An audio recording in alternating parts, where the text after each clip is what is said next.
Assalamualaikum warahmatullahi wabarakatuh. Perkenalkan, kami dari kelompok 3 akan mempresentasikan tentang pengilmuan Islam.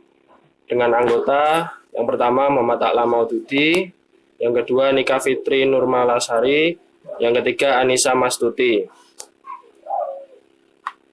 Pembahasannya meliputi yang pertama pengertian pengilmuan Islam, yang kedua metode pengilmuan Islam, yang ketiga ilmu sosial profetik Kunto Wijoyo.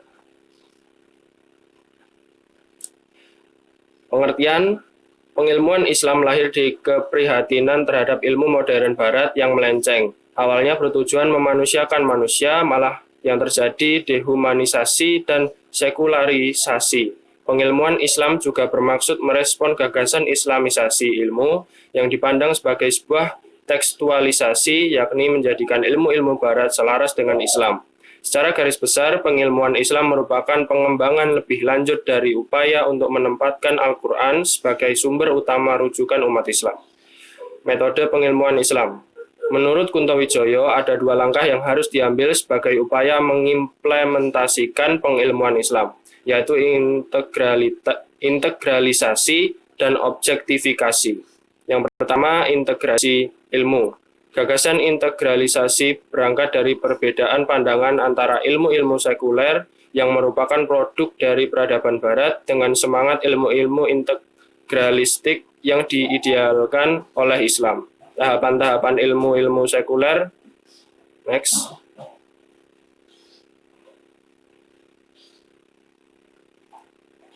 Meliputi filsafat, antroposentrisme, lalu diferensiasi, lalu ilmu sekuler.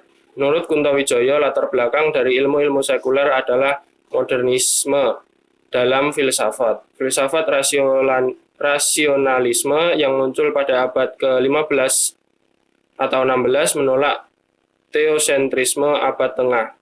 Rasio atau pikiran manusia diagungkan dan wahyu Tuhan direndahkan, bahkan dinistakan. Pikiran dianggap sebagai sumber kebenaran, bukan wahyu Tuhan. Tuhan masih diakui keberadaannya, tetapi sebagai Tuhan yang lumpuh, tidak berkuasa, tidak membuat hukum-hukum.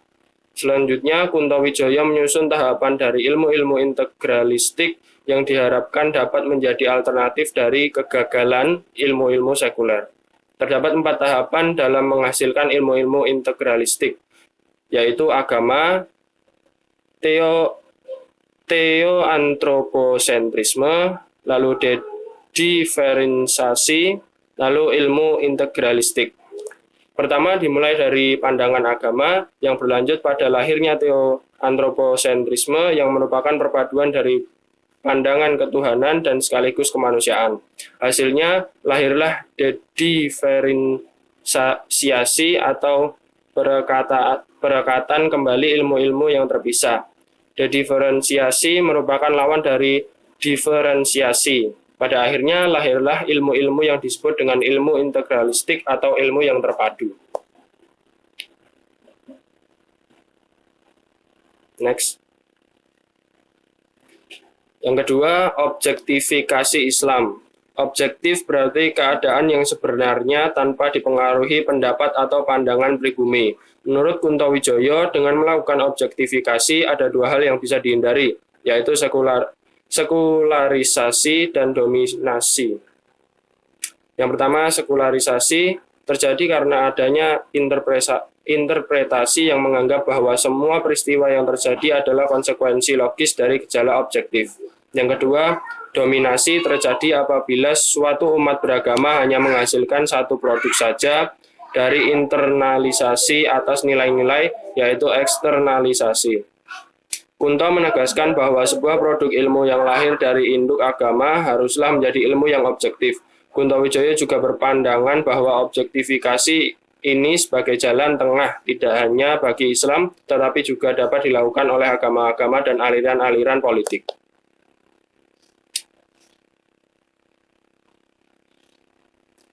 Dalam hal yang lebih konkret, Kunto Wijoyo menyebutkan beberapa contoh dari objektifikasi, yaitu 1. Akupuntur, tanpa harus percaya konsep yin-yang teoisme.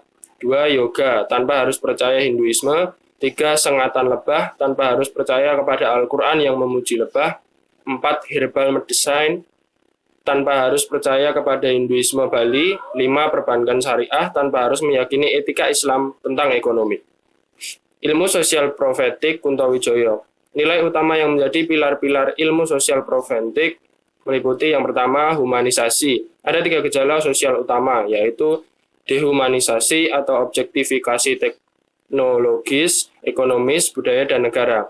Agresivitas atau kolektif seperti kumuhan dan kriminalitas, dan loneliness atau privatisasi, individualisasi, khususnya masyarakat kota. Oleh karena itu, upaya untuk mengangkat martabat manusia, emansipasi manusia, humanization, sangat diperlukan.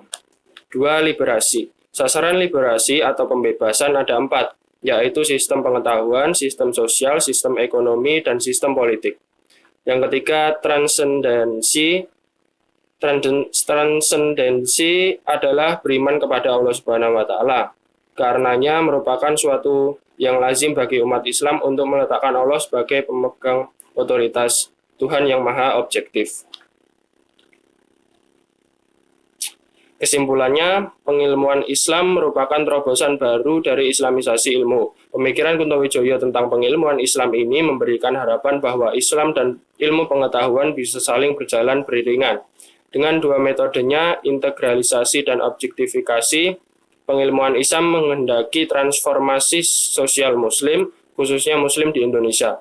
Integralisasi maksudnya adalah semangat ilmu-ilmu integralistik yang diidealkan oleh Islam. Adapun objektifikasi berarti ajaran dari orang beriman yang terbuka untuk semua orang. Mungkin cukup sekian dari kami. Bila ada salah kata kami mohon maaf. Terima kasih. Wassalamualaikum warahmatullahi wabarakatuh.